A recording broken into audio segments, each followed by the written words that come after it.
satu amalan yang langsung bagaimana amalan itu dilipat gandakan. Mungkin kita sudah biasa melaksanakan atau sering kita melakukan, yaitu apa? Membaca Al-Quran. Dalam sebuah hadis Rasulullah bagaimana bersemangat ketika di bulan Ramadan beliau mengkaji, langsung didampingi malaikat Jibril. Para ulama Ahlus Sunnah wal Jamaah, kalau kita lihat biografi seorang Imam Syafi'i, beliau bisa menghatamkan Al-Quran dalam 1 bulan 60 kali. Artinya Imam Syafi'i bisa menghatamkan Al-Quran dalam sehari 2 kali. Mari kita introspeksi pada diri kita. Seberapa kuat kita mempelajari Al-Quran, seberapa kuat kita mencintai Al-Quran, yang mana adalah kitab suci umat Islam, mukjizat terbesar Rasulullah dan kepada kita semua. Terkadang kita ini mengucap saya cinta Al-Quran, tapi kita tidak pernah mengkaji dan mempelajari.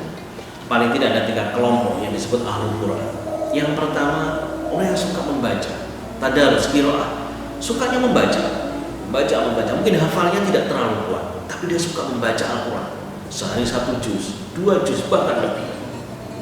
Ini orang yang suka baca termasuk Ahlul Quran.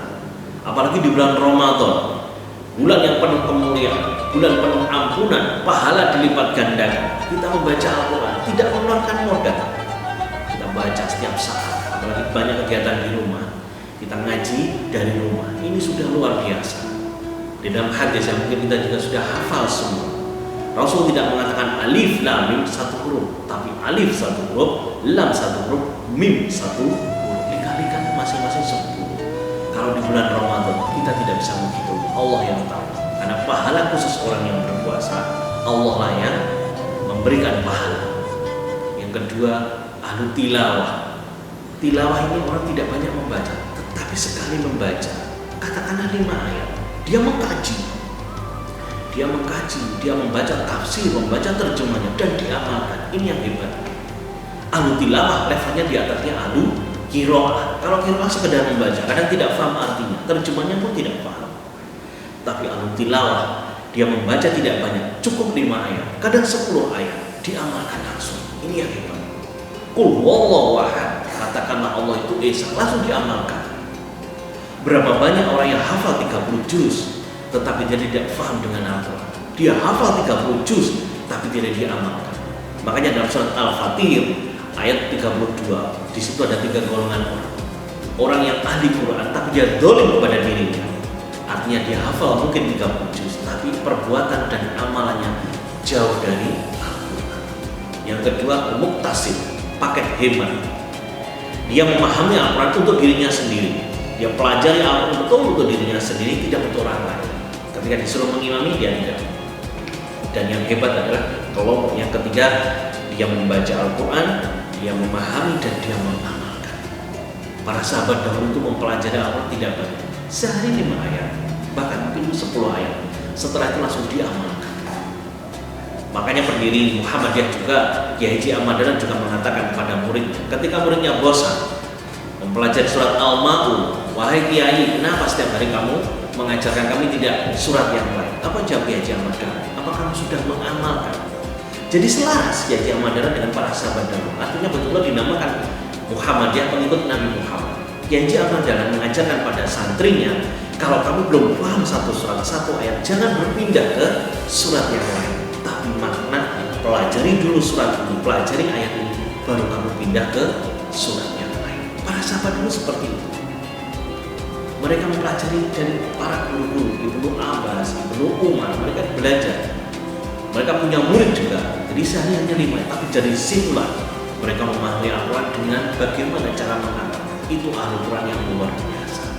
Mari kita mengkaca para sahabat, para imam Ahlus Sunnah wal Jamaah, para ulama-ulama terdahulu, bagaimana mereka mencintai Al-Quran. Tidak sekedar dibaca, tidak sekedar dipahami, tapi bagaimana diamalkan. Ini yang penting. Berapa banyak dari kita suka membaca Al-Quran, kadang tidak diamalkan, karena tidak paham. Nah, inilah pentingnya di bulan Ramadan ini mengkaji Al-Quran. Levelnya qiraah dan tilawah itu tidak sama. Makanya tilawah levelnya di atas lah. Dan di atasnya lagi adalah Al-Quran adalah orang yang paham dengan Al-Quran dan dia mengamalkan Al-Quran itu. Mari di bulan Ramadan ini kita betul-betul berusaha kita mencapai derajat. Level kita harus naik. Kalau tahun kemarin kita hanya sekedar membaca, paling tidak level tahun ini kita paham terjemah dan tafsirnya. dan bagaimana kita belajar untuk mengamalkan. Mari kita bertanya pada diri kita sendiri. Sudah berapa tahun kita berpuasa Ramadan? Kita dipertemukan Ramadan sampai detik ini. Berapa surat, berapa ayat Al-Quran yang sudah kita amalkan kepada orang lain? Ahlul Quran bukan berarti mereka yang hafal 30 juz. Ahlul Quran adalah orang yang faham Al-Quran dan diamalkan, meskipun dia tidak hafal 30 juz. Ini yang harus membuat kita bersemangat lagi di bulan Ramadan ini, di tengah corona seperti ini. Mari saya mengajak diri saya sendiri dan pemirsa Muda TV dimanapun berada, kita betul-betul bersemangat mempelajari Al-Quran. Karena para sahabat Rasul dan para ulama pun juga bersemangat di bulan Ramadan. Seperti Imam Syafi'i tadi, dalam 1 bulan beliau bisa menghatamkan Al-Quran 60 kali. Belum sahabat-sahabat yang 2 hari sekali faham, 2 sekali langsung khatam dan sebagainya. Lalu ada pertanyaan, Rasulullah bersabda dalam hadis saya, kita tidak boleh menghatamkan Al-Quran kurang lebih dari 3 hari. Padahal para sahabat tadi, para ulama ada yang hafal dalam sehari 2 kali. Hadis ini harus difahami tidak secara letterlock. Dilarang kita menghatamkan Al-Quran kurang dari 3 hari bagi kita yang tidak faham. Para ulama juga orang yang faham Al-Quran. Imam Syafi'i, imam rujukan, imam Abu Sunnah, imam madhab, tentu lebih faham daripada kita yang bukan imam madhab. Makanya beliau bisa khatam dalam sehari 2 kali karena beliau faham tentang Al-Quran. Belum imam-imam yang lain lagi. Sehingga mari kita betul-betul berusaha bersemangat di bulan Ramadan ini.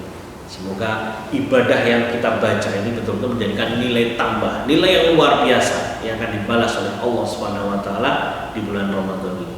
Mari kita berdoa pada Allah Subhanahu wa taala, semoga pandemi corona ini segera berakhir dan hilang dari negeri ini. Dan segera puasa ini betul-betul kita jalankan sampai akhir nanti dan ibadah puasa kita diterima oleh Allah Subhanahu wa taala. Wallahu a'lam bissawab. Billahi sabilil haq fastabiqul khairat. Wassalamualaikum warahmatullahi wabarakatuh.